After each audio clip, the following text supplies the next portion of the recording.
Hello everyone and welcome back to another video from Wake&Tech. In this video, I'm going to show you how to sign up from the Target application on your smartphone. So let's get started right away. Now, if you have not logged out from the Target application on your device, then you will directly be taken into the home page when you log in. You can either use the menu button and then tap on the Logout option in order to log out from your account, but you will see that some of your login information might still be saved. So in order to log out safely and securely, long press on the Target application and tap on the info button. You will then be taken into the application info page for Target. First, tap on the forced stop button at the bottom right corner and tap on OK to stop the app. Then scroll down and tap on Storage.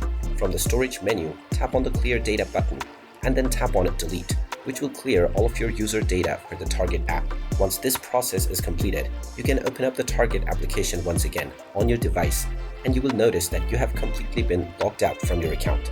If you wish to log back in, you can simply tap on the Sign In button and proceed forward with logging in.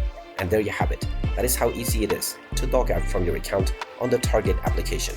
If you find this video helpful, make sure you hit that like button and subscribe to our channel if you haven't done so already. Also ring that notification bell to never miss another update from us. Thank you for watching, and I will see you again in the next video.